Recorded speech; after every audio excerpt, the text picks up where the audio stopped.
Who can we talk about next? Who shall I talk about? Did I miss anyone is what I'm asking. Did I? No, I just talked about Mike Stevens. How about Will Franken? Because I don't know much about him. Okay. Actually, speaking of comedians, I don't know a huge amount about him either because he came from Elizabeth Hobson, who's another Liberty Bell and a UK official honey badger. Actually, she knows him pretty well. He's American, or is he Canadian? Who's this? Anyway, Will Franken. He's American, I think. Sorry, I don't want to offend him. I guess he's like a fringe comedian because he's obviously willing to talk about masculinity in a way that is more un-PC. Because why the hell would he be on the list of speakers with us if he wasn't? Mm-hmm. He is fascinated with William Blake, and he made a documentary about William Blake. And Elizabeth's son provided some voiceover for it. So I've actually seen half of that documentary. Mm-hmm. Apart from that, I've never seen his shows, I have to admit, but I liked his documentary and I liked his whole vibe. I have to remind myself of what he's talking about. Sorry, you just give me 1 second. All right. It says on our press release that he is a character comedian. He will do a celebration of masculinity and a deep exploration of male identity. But I kind of can't remember what it was specifically. Can you, Richard? That's really bad. Okay, well that's fine. That's fine. I think he'll be very interesting because he's a working comedian and character actor. He has a deep respect for masculinity because he makes the argument about William Blake and his representation of art is very masculine and celebrates masculinity in a very whole way. So I think it will be related to that. He did tell me a bit more, and I have forgotten right now, but it might come back to me. So I think he'll be really interesting, and he might be kind of a new figure in this world, not necessarily a men's rights activist, but maybe a comedian who wants to comment on the situation in a bit more of in a kind of maybe existential way rather than a kind of activist way. If that makes sense. So I think for those people that like art and comedy, I think he'll be a good person. He'll be probably one of the most unique people on the list. So we need to. I think the idea of this event was to try and bring a range of characters together that haven't necessarily been together before as well. So we did our best to try and include some other people. Mm-hmm. We did try. Well, Richard, I don't know if you did actually write the email in the end, but I did give you the agent of what's his name again? From Peep Show. Oh, the comedian. Yeah, I wrote, got no reply. Oh dear. Okay. I've written quite a lot and got no replies. I wrote to Jordan Peterson to see if he'd do a 5-minute video. He wanted $15,000. Oh, he's a popular man now. That's the price. That's the price you pay to get the big stars. I know, but he's so good. But anyway, so another person we've got is Joanna Williams. Okay. She's just written a book called Women versus Feminism. Oh, yeah. Right. Yeah. She's going to be arguing that there's never been a better time to be a woman. And yet feminism is still telling women that they're victims of rape culture, they're victims on campus, domestic violence in the home, and mansplaining in the office. And she's going to point out that pitching men against women doesn't do anyone any favors. Well, one of the things that I was asked when I was in Australia was by Rowan Dean and I forget the other guy's name, the snazzy one. he'll appreciate that. I forgot his name, but I do remember he's a snappy dresser. But I was asked by them on Sky News Outsiders,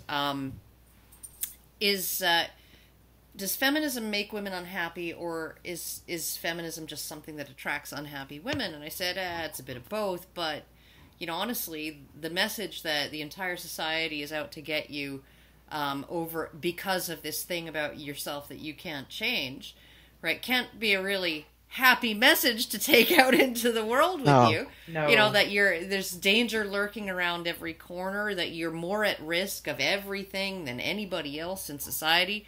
And I borrowed an argument that I'd heard Alison Tiemann of Honey Badger Radio making once, that if you had an elderly grandmother who was, maybe 85 years old, living alone, and there was an alarm system salesman who came to the house, and he presented her with all of this documentation about, false documentation about how crime is so rampant in her neighborhood, and talked her into spending thousands of dollars on an alarm system to guard against this crime wave that doesn't really exist. We would all see that as abusive. We would see it as a predatory sales tactic, and we would see it as inherently we would see Granny not just paying him that money, but shaking his hand and thanking him for helping her. As we would see her as a dupe, we would see her as a victim of him, right? Yeah. Not a victim of her neighborhood. She makes the argument in the Red Pill Raw files that was released today. Cassie's just dropped that onto the internet with the honey badgers and all the outtakes from the film. Yeah. And she makes that exact case. And you get the same with toothpaste adverts. Yeah. First of all, they tell you your teeth are going to fall out if you don't buy our product. Yeah. And that's exactly the same marketing that's used with feminism, that you need feminism. I mean, I've seen women in the street in Oxford screaming they need feminism because someone's told them to shave their armpits. And does anyone really ever come up to you and said, shave your armpits? I doubt it. Well, maybe your mother or something, or your sister or one of your friends. It's a standard technique in advertising to inculcate fear and then offer the solution. Yeah. And that's exactly what Alison said, and that's exactly the way it's going. But Susan's argument is that really isn't going to work, pitting men against women. It doesn't do anyone any favour. No, it doesn't. And to challenge this, we need to avoid competing over who's the biggest victim. Mm-hmm. And I think this is certainly something that I'm uncomfortable with, but it's so easy to slip into.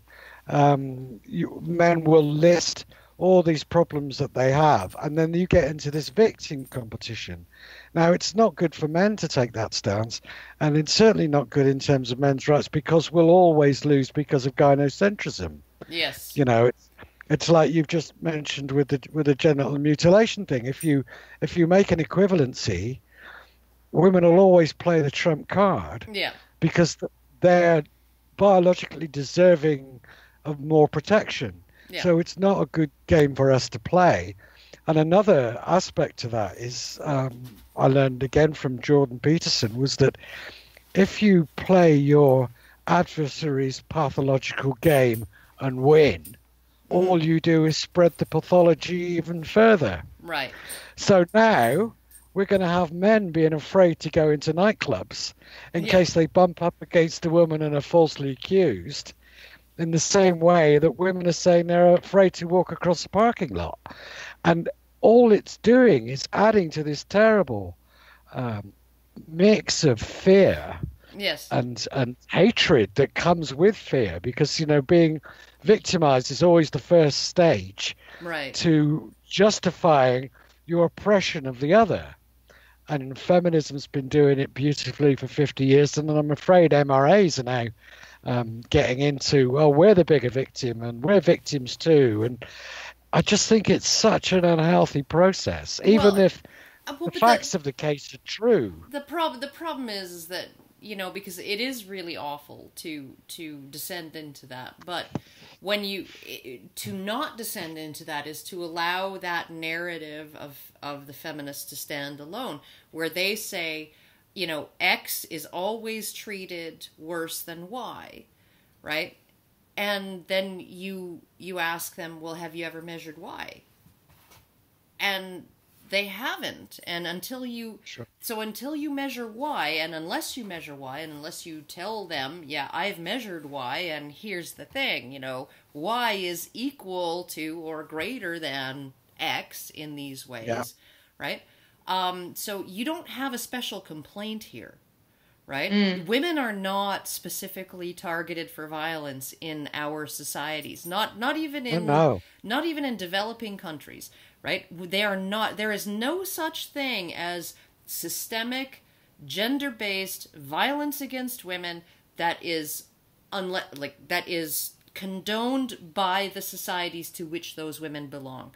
There is systemic gender-based war violence against women, for sure, just like there is against men, but there is no society in which women are more likely to die by violence than men. They're more likely to be murdered by someone than men. They're more likely to, to be assaulted by police than men, or assaulted by the military than men. So you have, and there are very few societies where they're even more likely to experience sexual violence than men. We just don't include sexual violence against men in anything. Yeah, I completely agree. And so when you look at this sort of narrative, and you have to counter that narrative, because they're proposing erosions of due process protections. They're proposing getting rid of the burden of proof. They're proposing reversing the burden of proof. They're proposing these massive changes, like the Istanbul Convention and the listen and believe policies, all based on this idea that women are uniquely targeted for violence in our societies, when in reality women are safer than any other demographic, including children, from violence. I think the argument is that you have to measure X and Y. Yes. Is gonna play better than we're victims too. There's a difference between those two approaches. And certainly in terms of the way that it was previously argued that single-parent families were okay. Yeah. They measured the outcomes for women, and they measured the outcomes for children. And when I was studying sociology, and these researchers were my professors, and I said, "What were the outcomes for men?" And they said, "Well, it doesn't matter." They didn't even measure them. Yeah. Because the outcomes of men were irrelevant. What was important was the outcomes for children. So they looked at those. And obviously the mother benefited by proxy from everyone looking after the children. But once the men were separated out, the outcomes were just irrelevant. It didn't even enter their framework of measurement. Gynocentrism is actually, it's not necessarily, it began as the mother-child dyad. And that needs to be brought back into it, because now it's actually gotten to the point where we're prioritizing women over children. And so, I mean, like when people ask me, well, how do I start a conversation with my family, or how do I start a conversation with my friends about men's issues, right? And I say, okay, you always you start talking about fathers' rights, and you don't frame it necessarily as fathers' rights. You frame it as children's right to a relationship with both parents. And you go into all of the harms that happen to children when they are fatherlessness, all of the higher risks of all of those social maladies and stuff that they have. You go into what the research that shows that shared parenting essentially forces both parents into a more cooperative role rather than a combative one, and that's a good example for children. So you go into those things. You also go into domestic violence in the sense of, you present your statistics, as far as gender symmetry or whatever, right? But what's going to draw people into the conversation is the children in those homes are learning two things. They're learning there is no place safe for me at home because this is going on.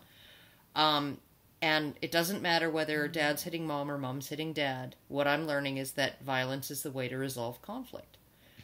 Right? Yeah. And I will continue the cycle when I get older by either being an abuser or seeking out an abuser to have a relationship with, or both. Right? Yeah, sure. And subjecting my children to this. And so essentially when you approach that is the way to get people to care. And we actually have to get people to start caring again, because things have gone so far that we're willing to set aside the well-being of children to make women happy. Well, I think that leads on to Neil Linden, doesn't it, Richard? Well, also Belinda Brown. Yeah. Well, can I talk about Neil Linden's subject? So just to what I was thinking when you were talking about Joanna Williams's book, as a admin in Women Against Feminism, and I'm basically taking the approach of targeting women in my interest of being anti-feminist and concerned about men's issues. I actually think that as much as I don't like the whole victim playing game at all, I mean, I'm quite libertarian, so I hate anyone doing that. However, I think that it is a game that we do need to play in a certain way, and you framed it quite well. It doesn't need to be done in a I'm the biggest victim, but it does need to be. In the UK, we've got the Equalities Act, which is actually, the men could actually use that in their benefit a lot more, and they're not really. I don't think that they're utilising it just yet as much as they could. And I mean, it might require them to become more feminized in the way that they express certain things, and that's unfortunate for some guys. But I do think that the more that game is played, like we've got the release of that masculinity report by Men and Boys Coalition and Martin Daubney and John Barry today, they are definitely trying to play that game of saying guys have issues too, and if women, basically they will probably go down the route of saying, if women are getting all this money from the government for, and support from the government for it, then why should we not have a piece of that pie too? And then as soon as that starts to happen, then you're going to see, a kind of reaction of everyone screaming, "Oh my God, let's stop the Victim Olympics!" Yeah, so yeah. I think it is a strategy. It is a strategy to get to that point. I actually think that it would work more than the other strategy, which is to try and argue that no one should be a victim. Unfortunately, we've gone so far in our society where everyone's so used to being like that. I think we have to get to the end of that road first before we can make that argument. I like you, I'd like not to do it at all, but I can see why we need to. It's like the ironic thing, when I was talking about organising a red pill screening just for women, so we can have a kind of anti-feminist women session afterwards to discuss the movie in detail without any guys there. And I realised I can't actually organise a public event that is only for women unless it's under certain clauses of the Equalities Act. Yeah? So that's the irony of the whole thing, is as much as we are in how we are, unless it's a private event, if I organise that public event, I'm actually breaking the law. So we should really look at the Equalities Act a little bit more. And also, like in Bristol, my godfather was involved in this campaign called Gender Free DV, where he's actually kind of stepped down recently, but it's still going on. So they have a steering group where the police has a mandate to talk to victims of domestic violence and to get their case studies to, be part of the policies they make.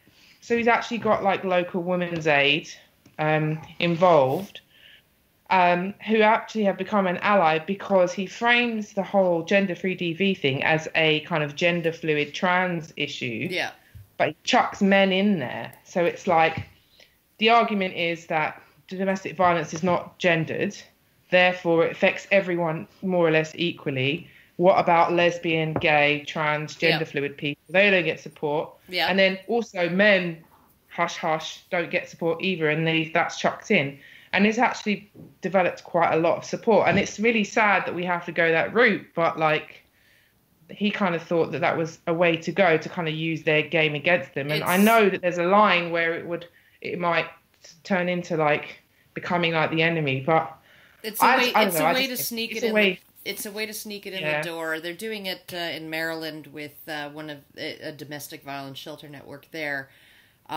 They offer victim services only to women and perpetrator services only to men, and government funded. And so lesbian abusers who want help with their perpetration, they want help with managing their anger and their aggression, they have to pay out of pocket for their I guess their batterer treatment programs. What if they identify as a man? How does that work?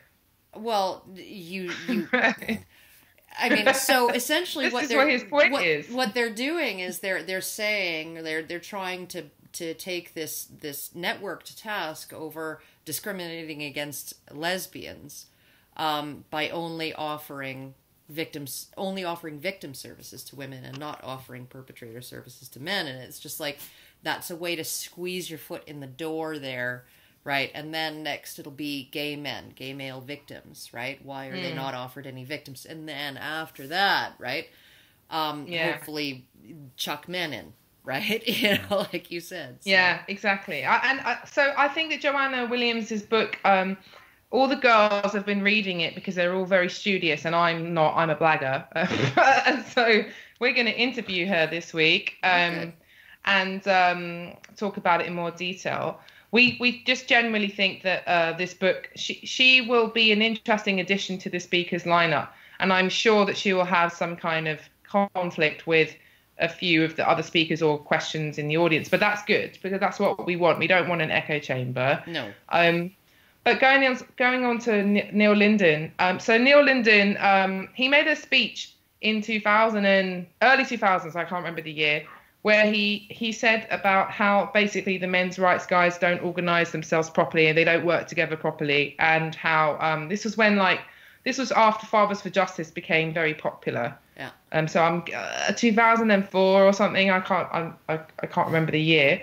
And he said how basically the approach needs to be one, we need to recruit women to be the foot soldiers and to be the sort of the vanguard. The vanguard, there we go. I mean, Karen is the vanguard here, so she understands what we're talking about. But and also the second thing is, his idea is called the family union, which is, references the mothers union, which we used to have. And he was saying about how if the people that are concerned about children's rights, fathers' rights, and the formation and the preservation of the family unit, then we should form a kind of organization that's like that. And you can have the father's rights within that, but they are not the main focus. The focus is the children and the family unit. Right. And so he's saying that's how you attract women to reject feminism and to embrace men's rights. So that's what his speech will be about. Okay. I think that. Okay, Steve Moxon. Sorry, I have noises in here, but I do have to pick up the pace a little bit because my dog's going crazy. No worries. But okay, so Neil Linden's going to talk about that, and I actually agree with him on a lot of that. Even though I wouldn't describe myself as a traditionalist. I understand that traditional arrangements are traditional for a reason, and it's not just because it's tradition, because they work. Steve Moxon, what's he going to be talking about? Well, he's just done another paper on domestic violence where he goes into more detail to prove that domestic violence is most certainly not a gendered issue, which we already know, but in terms of, he goes a bit further in proving that actually women are the perpetrators most of the time. And there's an aspect to it that he didn't describe to me in detail because I saw him recently. So I guess we'll have to wait and see what he has to say. But he feels like he's got a grip on a really key argument and evidence. So that should be really interesting. Excellent. And who else have we got, Richard? Okay. Oh, I was going to talk about Belinda because. Oh yes, of course. Sorry. the issue there we were discussing was that when researchers looked at outcomes of single families, they didn't look at the outcome for men. And she's bringing some research from evolutionary biology and psychology good. about the benefits of the male role in the family. And Excellent. The idea of fathering and the encouragement and the framing and pushing kids out into the world as being a valuable thing to have. I mean, she writes for the Conservative Woman, so she's coming at this from the traditionalist point of view. Right. But it adds to that weight that there is value in having men around kids. Yes. Which is counter to a lot of the narrative we've had. And hopefully we'll be able to use that kind of research now in trying to get more men to work in primary schools, because there aren't any. Yeah, that would actually be... They're just not there. That would actually be amazing. Like my son, my youngest, his first male teacher, and none of my other two kids had male teachers until junior high school, until middle school. But my younger son's first male teacher was grade 3. And that was the first year that he actually became interested in school. And one of the things that I have noticed about male teachers, in particular with boys, is that they allow their class to get more out of control, but they don't have to exert a whole lot of effort to regain control, and they don't make the kids feel bad about getting out of control as often as women do. Sure. They just say, okay, it's not like you're a bad kid because you're behaving badly or whatever. It's just, okay, that's enough. Let's do this now.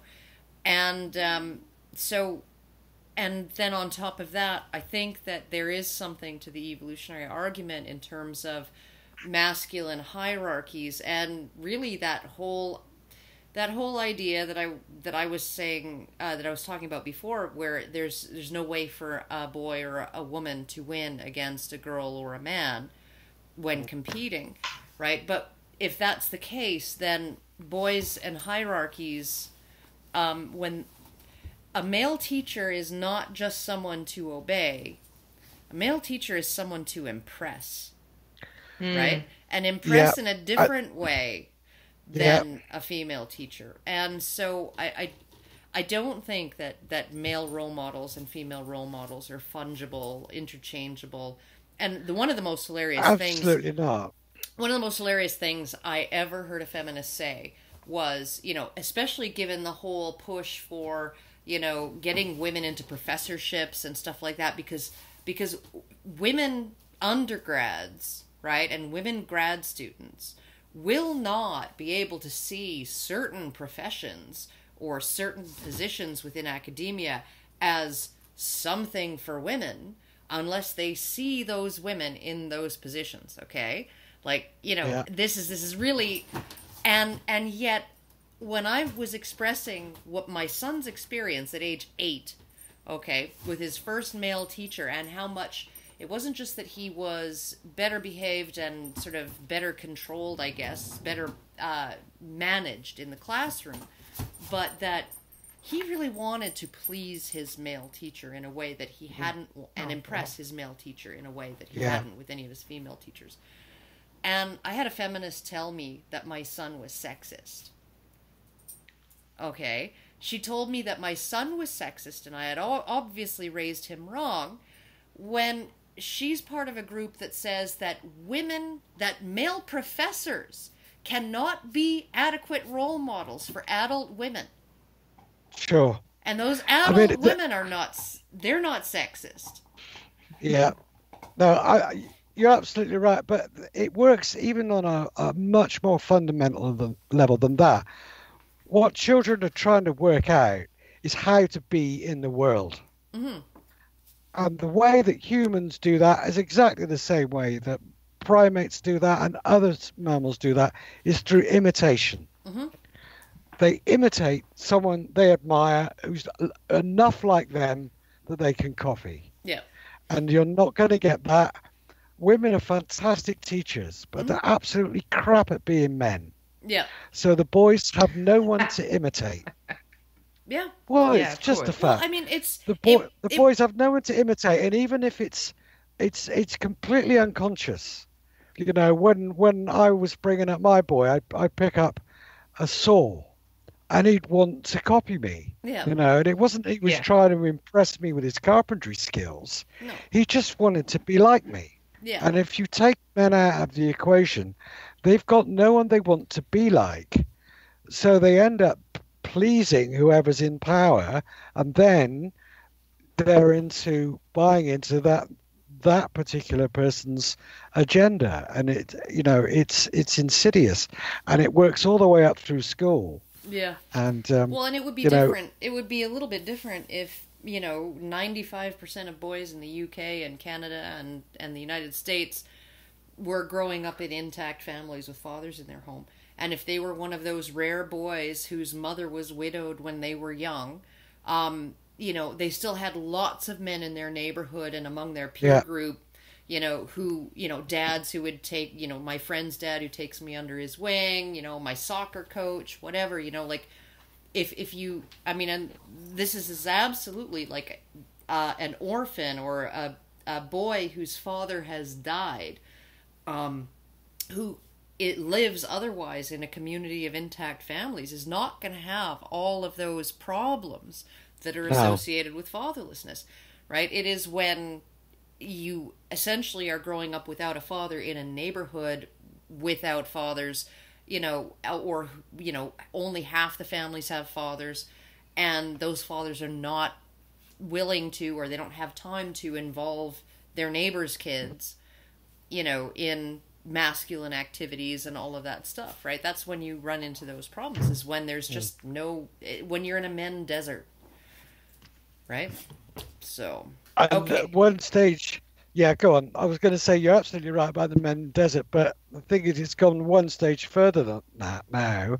When not only are boys being brought up in men deserts, they're being brought up when men are demonized. Yes. Mm. Which is worse than nothing. Yeah. Oh, yeah, absolutely. They're being brought, don't be like that, Who do we have left? We have...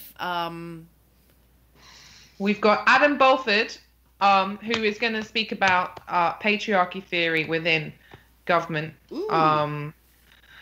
So he says, Adam will address how the feminist definition of patriarchy continues to demonize men, and in doing so justifies anti-male discrimination and obscures men's problems and the harms they suffer.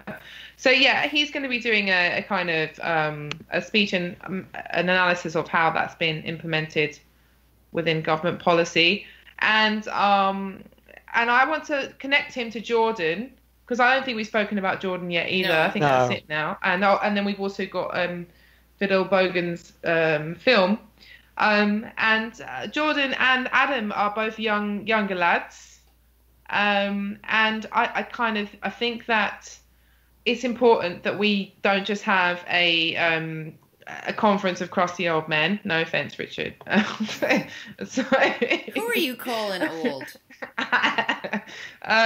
But what I'm saying is that it's really good. I think that these two guys are going to continue to develop what their interests are. Because Jordan is doing a speech on the empathy gap, and he writes for Backbencher, and he writes for Conservative Women sometimes, and he's helping Swayno Pye, who doesn't like using the internet that much, with his campaign for the Minister for Men in Bath, cool. In the Southwest. Yeah.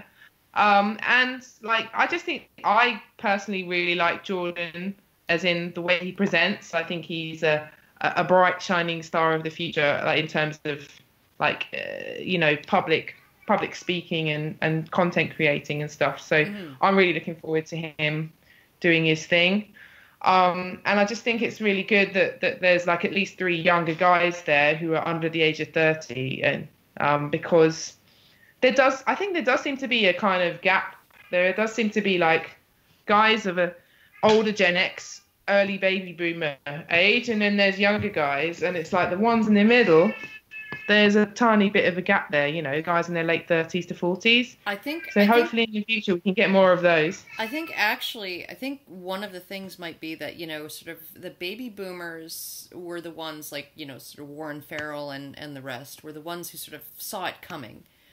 And they sort of were there for second wave feminism, and they saw it all coming, and they, you know, so they got involved, and they were in a situation where they were really, everybody was thinking about these, you know, about women's issues, women's liberation, men's liberation to a degree, you know, those kinds of things. And then you had all of the casualties in the next generation of what happened.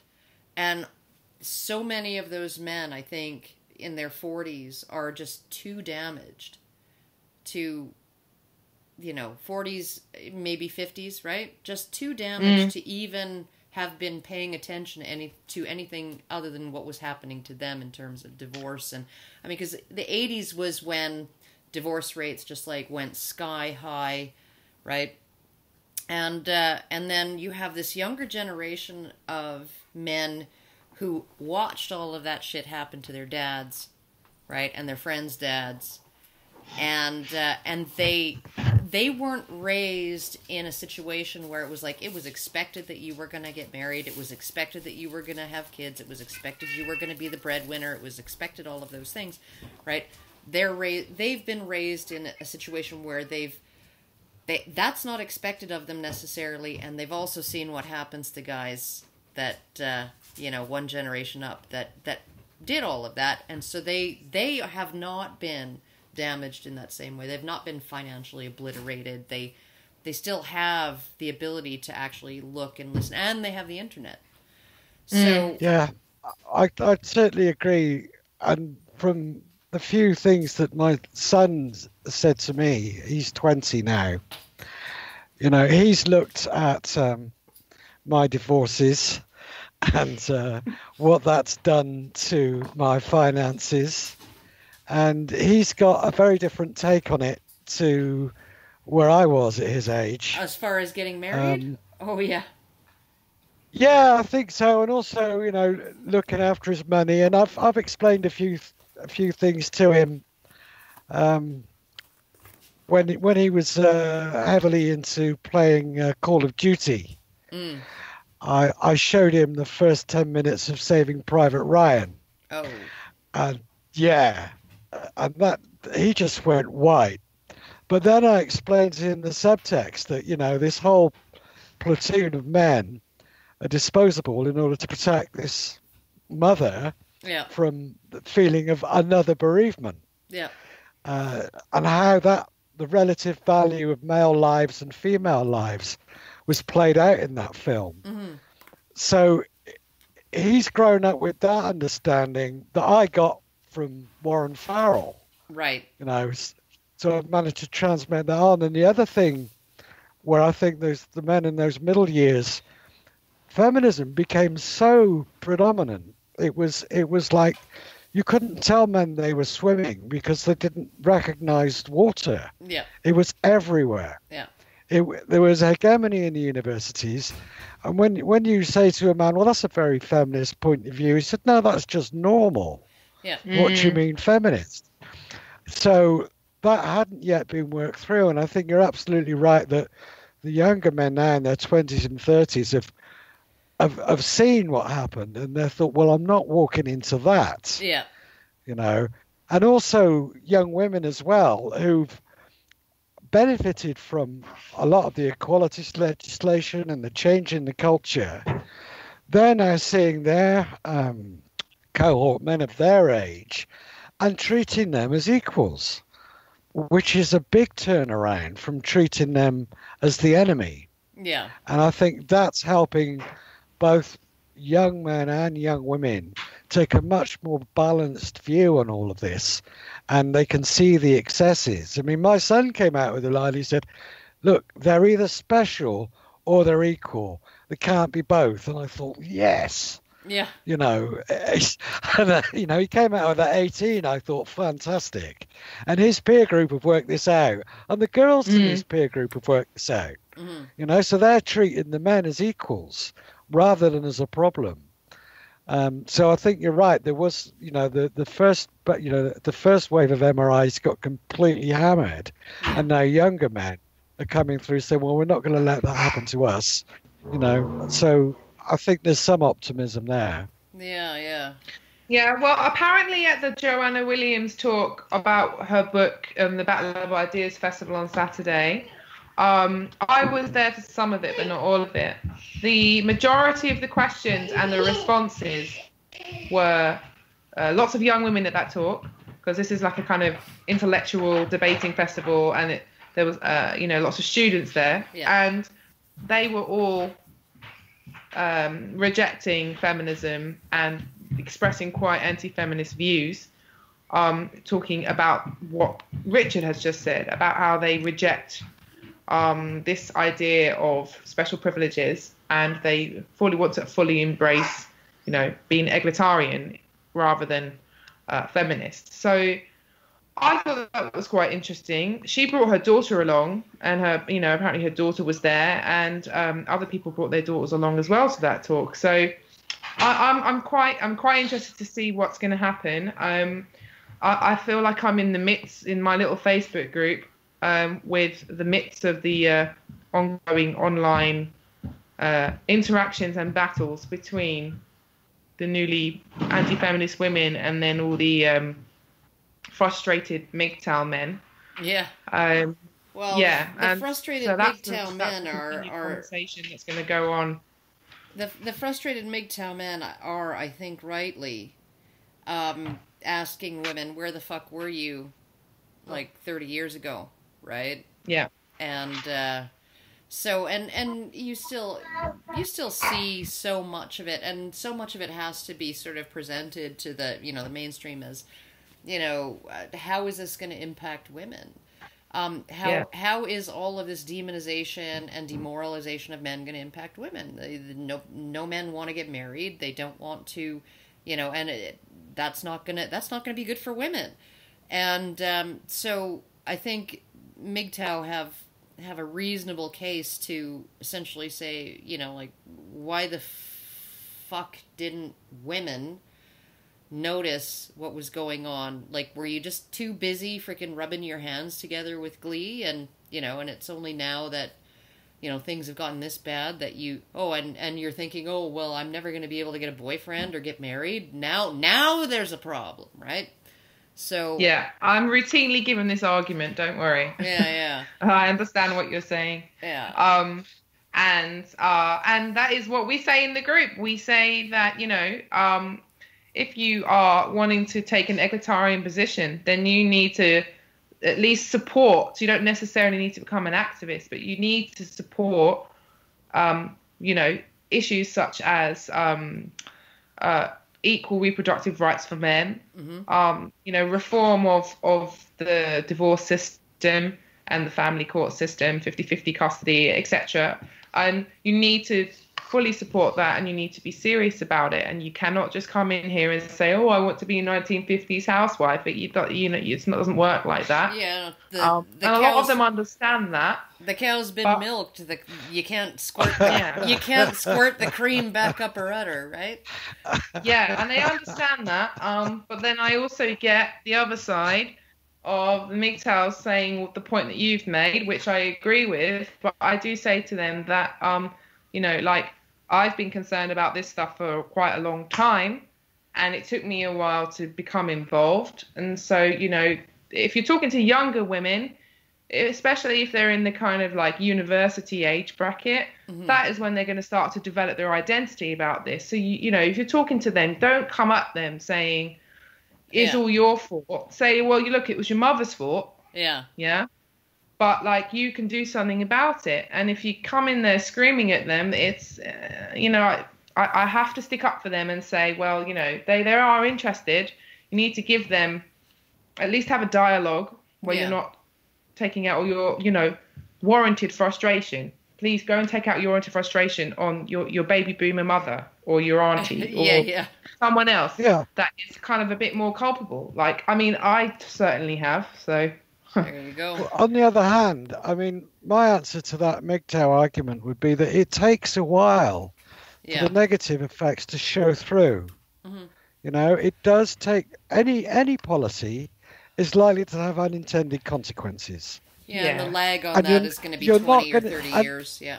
Well, you're usually talking about a generation, which is 20 or 30 years. Yeah.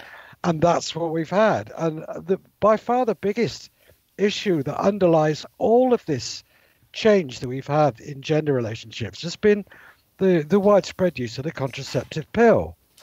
We've had 10,000 human generations where women have been selecting men for certain traits. Yeah. And 2, where they've changed their bloody minds about what they want. Yeah. And you just cannot change that fast. No. So there was bound to be at least one generation where some hideous unintended consequences emerged. And we're now only into the second, maybe third generation of trying to sort this out. How do we cope with the widespread use of contraception, which has released women into the workforce, which is back to your point about competition? I can certainly attest to working with a predominantly female workforce, and they start to own the space. Yeah. They start. No, things have to be done this way. They want to own it like they owned their households. Absolutely. I mean, you know, one of my ex-managers always referred to herself as Mum. Well, Mum says that you should all do it this way. Yeah. You know, and when I take issue and say you're infantilizing me, oh, don't be stupid. You know, it was, and they will start to run their teams like a family. Well, and one of the things too is that in, you know, like there was a recent study that came out that said that showed that female girls, they do not stratify in their choices of playmates, their choices of relationships with other children. They don't socially stratify. They choose from girls of similar status, okay, and they form a group in that way. Whereas boys, they choose playmates from like the top tiers all the way down to the bottom of the social strata. And okay, so what is that? What is that? That is a home, okay, where everyone has relatively equal status in terms of importance and valuation of you know, all of that, and they will be performing a variety of chores in a very cooperative environment, okay, where there is no enemy, nobody's really in competition with each other, anything like that, right? And then you have, okay, boys are preparing for forming hunting parties and military units, you know, and all of those things, which require somebody definitely in charge and a chain of command and differentiation of roles and all of those things, and rewards according to what you contributed, not according to your needs, but, you know, rewards according to meritocracy and all of those things in order to keep your guys, you know, following you as a leader. So, I mean, like, boys and girls have completely different approaches right from the time they're little, and those are not preparing them for, those choices are not preparing women to compete in the corporate world, which is very hierarchical. It has a very distinct chain of command, all of those things. Everybody's just a cog in the machine and gets rewarded accordingly. And boys are not being, they don't have necessarily the natures to be in a completely cooperative consensus environment either, right? So no, I completely agree. There was a really good documentary on TV. I've tried to find it online, but it was many years ago. It was about a company who ran a sail training ship. You know, the big square riggers, 3-mast sails everywhere, ropes all over the place. And they used to take corporate teams out for team building exercises. And they had a team of social workers one week and a team of car salesmen the next week. Yeah. And the car salesman automatically assumed that the regional manager would be the captain, Mm-hmm. It wasn't even whether he knew how to sail or not was completely irrelevant. They had a genuine captain there to tell him how to do it. And they readily formed into a hierarchy, and they were being shouted at and go and pull that rope and wind that and pull that. And they just got on with it. The social workers, who were all women, they had a meeting and decided they would not have a hierarchical structure. They would do everything by consensus. And they missed the first tide talking about it. Yeah. It was so glaringly obvious in that situation. Yeah, it's a completely different way that men and women the cooperative relationships that they require to get their jobs done are completely different, and they require completely different structures. And you're never going to get rid of hierarchy in a big organization unless it's run by the government, which has limitless pools of taxpayer money to pour into it to pay for all of that consensus that wastes all of that time. I literally talked to a guy who was like, I forget what he was talking about in particular. It was something with the university, some committee or whatever, and he said, well, we didn't get anything accomplished, but at least we had consensus. And and we all just laughed, right? We had the consensus was we got nothing done. But when you have a family unit or an extended family unit where everybody knows each other and cheaters can be detected very easily, cheaters and free riders, and they can be socially shamed because they care about the opinions of those around them, socially shamed into being as productive as everybody else or as they can be, and all of this, right? And everybody's genetically invested in each other, right? Then you can have a consensus structure. But when you have, 30,000 employees in an office building, and the most of them that you could possibly know personally would be maybe 100, tops, and then nobody knows you need to have a process, you need to have a chain of command, you need to have a hierarchy, you need to have people assigning tasks, delegating labor, people answering to others, all the way up the chain of command. And you need to have somebody right at the top who's calling the shots. And it's the only way a superorganism like that can work.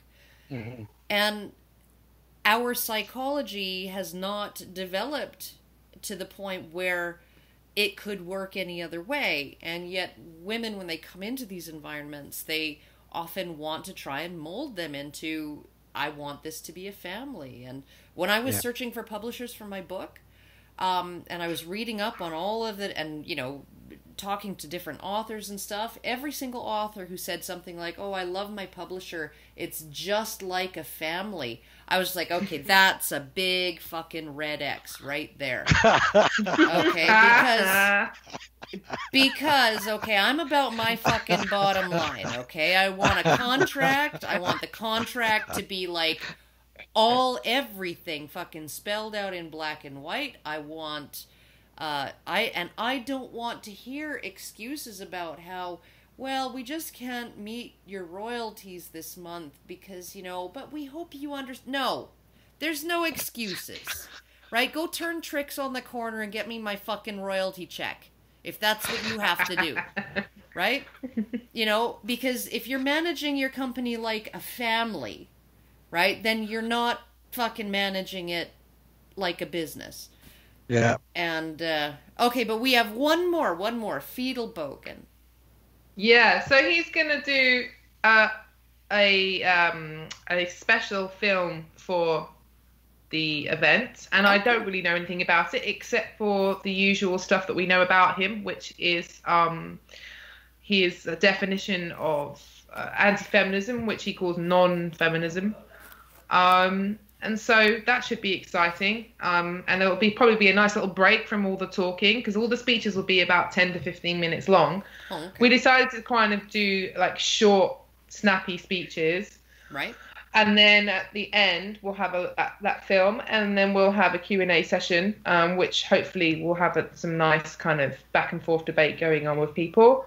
So I don't know. I think I'm quite excited about this format. I think sometimes, even though really long presentations can be really good when it's about something in depth. But if you're kind of new to this stuff, then I think this will hold your attention quite well. Also, it works well for YouTube videos and content to share. Yeah. And, you know, it's a good platform for everyone involved to promote what they're doing and anything that we want to do together. And the other thing I want to say as well is that we are going to use this event as an opportunity to fundraise for Mark Pearson's case. Right. Because it does actually have some legs, and he has got a good lawyer, a good team he's working with. So we are going to be like a church and pass around the bucket, plate, the collection box, the plate even. It'll be a box, not a plate. So and then the other thing as well is we are actually having a march before the event. Okay. Now the march is more like, I think there'll be a significant portion of guys who are there because of they're into more fathers' rights than just men's rights in general, because they do this every year. So we've kind of teamed up with them. Oh, good. And we'll be holding some purple balloons to be quite symbolic. And so the conference starts at 3 p.m. and finishes at 8. So the march is about 11 or 12 until 2, and then the conference is from 3 till 8, and it's on a Sunday night. Okay. We also are having it in an entertainment venue. So if anyone's worried about kind of like needing to eat dinner, then there'll be a break in the middle where you can order some food. But we haven't done any arrangement about food because it is an entertainment venue. Right. And then after, we can stick around and socialise and drink and chat rubbish or not rubbish about important issues, of course. Or not important issues. Yeah, exactly. And gossip until they chuck us out of this venue. It is a Sunday, so unfortunately it'll be a bit earlier than normal. It's probably going to close at like 11. Okay. But it's the venue is in Leicester Square in central London. And if you're from London or ever been there, you'll know that Leicester Square has quite a few venues because it's right in the middle of London. It's a tourist district. Okay. But we are not telling anyone where it is until the day before. Okay. And it'll be the night before. So if you're going to come, don't worry. We will tell you where it is with enough time. But just if you're going to book a hotel, or you're going to park your car, or you're going to do something that you need to know in advance, just know that it's in Leicester Square. And Leicester Square is a very small area. So no matter what you do, you're going to be close by. Right. If you arrive at Leicester Square at, say, 2:30 looking for the venue. The reason we're doing this is because we don't have any money to pay for security. Right. We can't take that risk. So if anyone has some money, then you can come and give us some money for some security or something. I think we'll be okay. I got a good feeling last time when me and Richard did the London Red Pill screening. We didn't need anything like that because it was in a corporate hotel. And it was kind of, I don't know, I guess the strategy of feminists in London is not the same as America. In America, you guys you're a bit more aggressive, and Canada as well. Australia, they're terrible. Yeah. Oh my God, in Australia, like they want to punch each other. They are just, the women have a lot of testosterone in Australia. I mean, I play netball. You won't know what netball is, Karen, but it's like the female version of basketball. Okay. It's interesting. You should look at it because it requires a high level of cooperation but in basketball, sometimes you can rely on a couple of really good guys, whereas in netball, everyone has to work together. Right. So the Australians are number one in the world, and if you look at the team, they're like this like Amazonian goddess. Really tall, blonde, muscly girls. And I've played netball against some like really good Australian girls in London, and I'm quite mouthy, but I am not a machine. They're machines. Yeah. So I'm not surprised that's happened in Australia. They're just really scary. I think in the UK, the feminists don't want the PR problem because we are embracing the whole, toxic masculinity. Men need to show their feelings and be vulnerable, and the feminists are now sort of being very, very sympathetic to all of that stuff. So I think they want to kind of keep the men's guys, well, at least not us, because we're probably on the PC end, but at least, in terms of like Men and Boys Coalition and all those guys, they want to keep them on side. So I don't know. We'll see. They're not being sympathetic. They're being strategic. Yes, strategic. Yeah, I know. Yeah. But yeah. But okay. So, and will the event cost people anything? Yes. We have the tickets are £15 plus booking fee, which makes it £16 and 21 pence. Okay. And we will probably close the ticket before the night before. I'm not really keen on taking money on the door. However, if we do have space, and the guys turn up at the march and they've got some extra people, then we will see. Right. But so I would say that the tickets will be closed the night before because of that reason. Oh, we don't my phone. Well, I think we're coming to an end now, but yeah. So thank you so much for your time, Karen. Oh, yeah. No, thanks very much. It was actually we really nice. Quite a lot of tickets. We just need to push for a bit more. Okay, my phone is done. It stopped ringing. But no, I was really good to talk to you guys, and I will hopefully have the first bit of this video up by, well, it might be tomorrow. It all depends on how long it takes to render things, and I will get you guys the second bit to upload on your channel, and there you go. I wish you the best of luck with this conference. The format seems to be like really interesting. It's like 3 to 8. It's 5 hours. It's very, very. It's not going to be exhausting, like the conference I just attended in San Diego recently, which was 2 solid days of. It was essentially from 9 a.m. till 6 p.m. With an hour break for lunch and not even 10-minute breaks in between speeches. So if you wanted to see the whole thing, you had to be sitting there. I snuck out for several cigarettes. No, good for you. But yeah, and I mean, everything was really interesting, but it was just an exhausting slew of... And Cassie J was there. She gave a presentation on the first day, and she had everybody in tears, and then several other presentations on the first day had everybody in tears. And we were just like, oh, God, and we have a whole other day of crying, because, I mean, some of these stories are just absolutely, like, so out there. But, anyhow, so it actually sounds like a really fun event, and the fact that you guys will be in a bar, and once it's done, and you can just stay there. That's awesome. Yeah. You can stay there and get all hammered, and I wish I was going to be there. God damn it. Well, just for the But booze. we'll see you at ICMI in July, though. Yes, absolutely. I will be there. Hopefully, I think I will. Oh, I think my baby wants to say bye-bye. Sorry. Oh, hey. Say bye-bye. Hello. Bye. Bye-bye. Okay. Hello and bye-bye. But I am having another baby, so hope I might not be able to go, but I'll look forward to seeing you. It'll be awesome. Mike Buchanan is working super hard to organise it, and we all support him.